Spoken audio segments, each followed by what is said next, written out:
ನಮ್ಮ ಸರ್ಕಾರ ಬಸವಣ್ಣವರ ವಿಚಾರ ನಾವು ಅದನ್ನು ಅನುಸರಿಸ್ತಕ್ಕಂಥ ಕೆಲಸವನ್ನು ಮಾಡ್ತೀವಿ. ನಾನು ಬಹುಶಃ ಯಾರು ನಂಬ್ಕತ್ರ ಬಿಡ್ತಾರೋ ಬಸವಣ್ಣವರ ಪಕ್ಕ ಅನುಯಾಯಿ.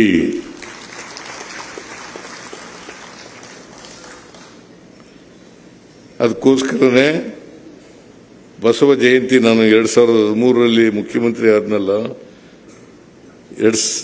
ಮೇ 13, 2013 ಬಸವ ಜಯಂತಿ ಇತ್ತು. ಅವತ್ತೇ ತೀರ್ಮಾನ ಮಾಡಿದೆ ಪ್ರಮಾಣ ವಚನ ಸ್ವೀಕಾರ ಮಾಡಬೇಕು ಅಂತೇಳಿ. ಕಾರಣ ಯಾಕೆಂದ್ರೆ ನಮ್ಮ ಸರ್ಕಾರ ಕೂಡ ಬಸವಣ್ಣವರು ಕಂಡಿದ್ದಂಥ ಕನಸಿನ ಸಮಾಜ, ಅಂಬೇಡ್ಕರ್ ಅವರು ಕಂಡಿದ್ದಂಥ ಕನಸಿನ ಸಮಾಜ, ಬುದ್ಧ ಕಂಡಿದ್ದಂಥ ಕನಸಿನ ಸಮಾಜ, ಅಂಬೇಡ್ಕರ್ ಕಂಡಿದ್ದಂಥ ಕನಸಿನ ಸಮಾಜ, ಇಂಥ ಸಮಾಜವನ್ನು ನಿರ್ಮಾಣ ಮಾಡಬೇಕು ಅಂತಕ್ಕಂಥದ್ದು ನಮ್ಮ ಉದ್ದೇಶ. ಎಲ್ಲರನ್ನೂ ಒಳಗೊಂಡ ಈಗ ನಾವು ಅನೇಕ ಕಾರ್ಯಕ್ರಮಗಳನ್ನು ಮಾಡಿದ್ದೀವಿ, ಗ್ಯಾರಂಟಿ ಯೋಜನೆಗಳು ಮಾಡಿದ್ದೀವಿ. ಯಾವುದಾದ್ರು ಒಂದು ಧರ್ಮಕ್ಕೆ ಸೀಮಿತವಾಗಿ ಮಾಡಿದ್ದೀವ ಅಥವಾ ಒಂದು ಜಾತಿಗೆ ಸೀಮಿತವಾಗಿ ಮಾಡಿದ್ದೀವ?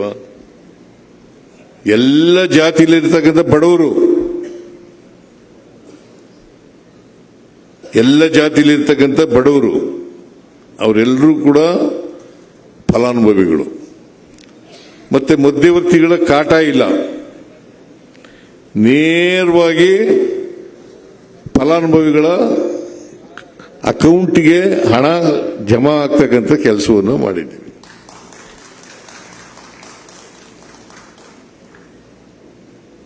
ಈಗ ಶಕ್ತಿ ಯೋಜನೆ ಕಾರ್ಯಕ್ರಮ ಇದೆ. ಶಕ್ತಿ ಯೋಜನೆ ಕಾರ್ಯಕ್ರಮ ಅಂತಂದ್ರೆ ಫ್ರೀಯಾಗಿ ಸರ್ಕಾರಿ ಬಸ್ಗಳಲ್ಲಿ ಪ್ರಯಾಣ ಮಾಡೋದು. ಅದರಲ್ಲಿ ಜಾತಿ ಇದೆಯಾ, ಪಕ್ಷ ಭೇದ ಇದೆಯಾ, ಧರ್ಮ ಭೇದ ಇದೆಯಾ? ಎಲ್ಲ ಮಹಿಳೆಯರು ಕೂಡ ಕರ್ನಾಟಕದಲ್ಲಿ 7 ಕೋಟಿ ಜನಸಂಖ್ಯೆ ಇದೆ. 7 ಕೋಟಿ ಜನಸಂಖ್ಯೆಯಲ್ಲಿ 3.5 ಕೋಟಿ ಮಹಿಳೆಯರಿದ್ದಾರೆ. ಅವರೆಲ್ಲರೂ ಕೂಡ ಫ್ರೀಯಾಗಿ ಪ್ರಯಾಣ ಮಾಡಬಹುದು. ಕಾರಣ ಯಾಕಪ್ಪ ಅಂತಂದ್ರೆ ಆ ದುಡ್ಡು ಇದೆಯಲ್ಲ, ಟಿಕೆಟ್ ತಗೊಳ್ಳೋ ದುಡ್ಡು ಇದೆಯಲ್ಲ, ಆ ದುಡ್ಡು ಉಳಿತಾಯ ಆಗಬೇಕು, ಬೇರೆ ಬಾಬುಗಳಿಗೆ ಖರ್ಚು ಮಾಡಲಿಕ್ಕೆ ಶಕ್ತಿ ಬರಬೇಕು ಅನ್ನೋ ಕಾರಣಕ್ಕೋಸ್ಕರ ಮಾಡಿದ್ದೀವಿ. ಅದರಿಂದ ಬಸವಣ್ಣವರು ಯಾಕೆ ನಾವು ಆರ್ಥಿಕವಾಗಿ ಸಾಮಾಜಿಕವಾಗಿ ಚಲನರಹಿತವಾದಂಥ ಜಾತಿ ವ್ಯವಸ್ಥೆ ಇದೆಯಲ್ಲ, ಇದು ಚಲನೆ ಸಿಕ್ಕಬೇಕಾದ್ರೆ ಪ್ರತಿಯೊಬ್ಬರಿಗೂ ಕೂಡ ಆರ್ಥಿಕ ಸಾಮಾಜಿಕ ಶಕ್ತಿ ಬಂದಾಗ ಮಾತ್ರ ಚಲನೆ ಸಿಕ್ಕಲಿಕ್ಕೆ ಸಾಧ್ಯ ಆಗ್ತದೆ. ಇಲ್ಲಿವರೆ ಹೋಗೋದೇ ಇಲ್ಲ. ಜಾತಿ ವ್ಯವಸ್ಥೆ ಅಷ್ಟು ಸುಲಭವಾಗಿ ಹೋಗಲ್ಲ. ಅದು ಒಂಥರ ಸಾಂಕ್ರಾಮಿಕ ರೋಗ ಇದ್ದಾಗೆ, ಅಂಟು ರೋಗ. ನಾವು ಇಲ್ಲಿವರೆಗೆ ಮನುಷ್ಯರಾಗಲ್ಲ,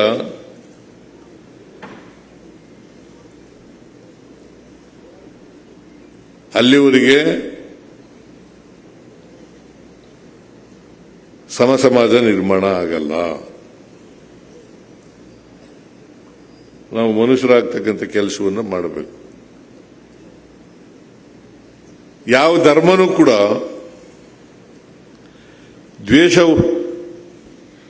ದ್ವೇಷ ಮಾಡಿ ಅಂತ ಹೇಳಲ್ಲ. ಯಾವುದೇ ಧರ್ಮ ಇರಬಹುದು, ಹಿಂದೂ ಧರ್ಮ ಇರಬಹುದು, ಇಸ್ಲಾಂ ಧರ್ಮ ಇರಬಹುದು, ಕ್ರೈಸ್ತ ಧರ್ಮ ಇರಬಹುದು, ಬೌದ್ಧ ಧರ್ಮ ಇರಬಹುದು, ಜೈನ ಧರ್ಮ ಇರಬಹುದು, ಯಾವ ಧರ್ಮನೂ ಕೂಡ ಹೇಳಲ್ಲ. ಎಲ್ಲ ಧರ್ಮಗಳು ಕೂಡ ಬೋಧನೆ ಮಾಡೋದು ಪ್ರೀತಿ ಮಾಡಿ, ಪರಸ್ಪರ ಪ್ರೀತಿ ಮಾಡಿ. ಬಸವಣ್ಣವರು ಕೂಡ ಇದೇ ಹೇಳದ್ದು. ಅದಕ್ಕೋಸ್ಕರ ನಾವೆಲ್ಲರೂ ಕೂಡ ಮನುಷ್ಯರಾಗ್ತಕ್ಕಂಥ, ಮನುಷ್ಯರಿಂದ ಕೂಡಿರ್ತಕ್ಕಂಥ ಸಮಾಜವನ್ನು ನಿರ್ಮಾಣ ಮಾಡಲಿಕ್ಕೆ ಪ್ರಯತ್ನ ಮಾಡೋಣ ಅಂತಕ್ಕಂಥದ್ದು. ಪರಸ್ಪರ ಪ್ರೀತಿಸ್ತಕ್ಕಂಥ ಕೆಲಸ. ನಾವು ದೇವರು ಇಲ್ಲ ಅಂತ ಹೇಳಕ್ ಹೋಗಲ್ಲ ನಾನು. ದೇವರಿದ್ದಾನೆ, ಆದರೆ ಎಲ್ಲ ಕಡೆ ದೇವರಿದ್ದಾನೆ. ದೇವನೊಬ್ಬ, ನಾಮ ಹಲವು. ಒಬ್ಬನೇ ದೇವರಿರೋದು. ದೇವನೊಬ್ಬ, ನಾಮ ಹಲವು. ಅದಕ್ಕೆ ಬಸವಣ್ಣವರು ಏನ್ ಹೇಳ್ತಾರೆ ಅಂತಂದ್ರೆ, ಉಳ್ಳವರು ದೇವಾಲಯ ಮಾಡುವರು, ನಾನೇನು ಮಾಡಲಿ ಬಡವನಯ್ಯ, ನನ್ನ ಕಾಲೇ ಕಂಬ, ನನ್ನ ದೇಹವೇ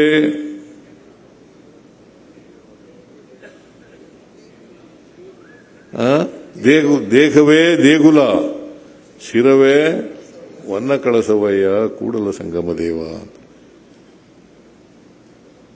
ಅವರು ಧರ್ಮದ ಬಗ್ಗೆ ಬಹಳ ಅರ್ಥ ಆಗೋ ರೀತಿಯಲ್ಲಿ ಹೇಳ್ತಾರೆ. ಅದಕ್ಕೆ ಅವರು ಸಂಸ್ಕೃತಕ್ಕೆ ಪರ್ಯಾಯವಾದಂಥ ಕನ್ನಡ ಭಾಷೆ ಇದೆಯಲ್ಲ, ಕನ್ನಡ ಆದರೆ ಎಲ್ರಿಗೂ ಅರ್ಥ ಆಗತಕ್ಕಂಥ ಭಾಷೆ ಅಂತ ಹೇಳಿ ಕನ್ನಡದಲ್ಲಿ ಹೇಳ್ತಕ್ಕಂಥ ಕೆಲಸವನ್ನು ಮಾಡಿದ್ರು ಅಲ್ವಾ. ಅವರು ಬೋಧನೆ ಎಲ್ಲ ಕನ್ನಡದಲ್ಲಿದ್ದದ್ದು, ವಚನಗಳೆಲ್ಲ ಕನ್ನಡದಲ್ಲಿದ್ದದ್ದು. ಈಗ ಒಂದು ಪುಸ್ತಕ ಎಂಥದ್ದು, ವಚನ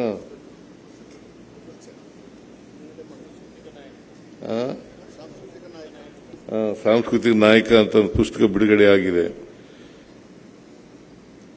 ವಚನಗಳು, ಎಲ್ಲ ವಚನಗಳು ಕೆಲವು ಬಹುತೇಕವಾಗಿ ಸಿಕ್ಕಿದಾವೆ, ಇನ್ನೂ ಕೆಲವು ಸಿಕ್ಕಿಲ್ಲ ವಚನಗಳು.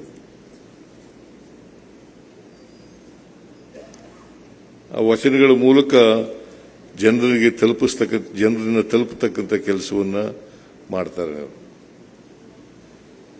ಸೊ ನಾನು ಹೆಚ್ಚು ಮಾತನಾಡಲಿಕ್ಕೆ ಹೋಗಲ್ಲ. ಇನ್ನೊಂದು ಹುಣಸೂರಿನಲ್ಲಿ ಕಾರ್ಯಕ್ರಮ ಇದೆ, ಸ್ವಾಮೀಜಿನೂ ಕೂಡ ಬರಬೇಕು ಕಾರ್ಯಕ್ರಮಕ್ಕೆ, ಅದಕ್ಕೆ ಹೋಗಬೇಕಾಗಿದೆ. ಈ ಬಸವಣ್ಣವ್ರ ವಿಚಾರ ಮಾತಾಡಕ್ ಹೋದ್ರೆ ಇದಕ್ಕೆ ಅಂತ್ಯನೇ ಇರೋದಿಲ್ಲ.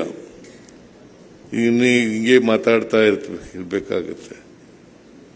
ಅದಕ್ಕೆ ಬಸವ ಬಳಗದವರು, ನಾನು ಹಿಂದೆ ಒಪ್ಕೊಂಡಿದ್ದೆ, ಇಲ್ಲಿ 5 ಕೋಟಿ ರೂಪಾಯಿನ ಬಸವ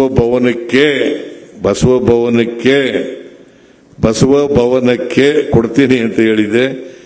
ಈಗ ಕೊಡ್ತೇನೆ ಅಂತಕ್ಕಂಥ ಮಾತುಗಳನ್ನು ಈ ಸಂದರ್ಭದಲ್ಲಿ ಹೇಳಲಿಕ್ಕೆ ಬಯಸ್ತೇನೆ. ಒಳ್ಳೆ ಬಸವ ಭವನ ನಿರ್ಮಾಣ ಮಾಡಿ ಅಂತ ಹೇಳ್ತಾ, ಇವತ್ತು ಅತ್ಯಂತ ಸಂತೋಷದಿಂದ ಈ ಬಸವ ಜಯಂತಿಯನ್ನು ಉದ್ಘಾಟನೆ ಮಾಡಿ, ಮತ್ತೊಮ್ಮೆ ಸಿದ್ದರಾಮ ಶರಣರಿಗೆ ಅಭಿನಂದನೆಗಳನ್ನು ಸರ್ಕಾರದ ಪರವಾಗಿ ಹೇಳಿ ನನ್ನ ಮಾತುಗಳನ್ನು ಮುಗಿಸ್ತೇನೆ. ಜೈ ಹಿಂದ್, ಜೈ ಕರ್ನಾಟಕ, ಜೈ ಸಂವಿಧಾನ, ಜೈ ಬಸವಣ್ಣ.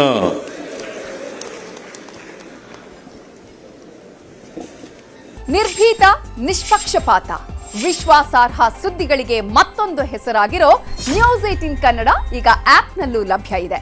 ದಯವಿಟ್ಟು ಇಲ್ಲಿರೋ QR ಕೋಡ್ ಅನ್ನು ಸ್ಕ್ಯಾನ್ ಮಾಡಿಕೊಂಡು ಆಪ್ ಡೌನ್ಲೋಡ್ ಮಾಡೋದಕ್ಕೆ ಮರಿಬೇಡಿ.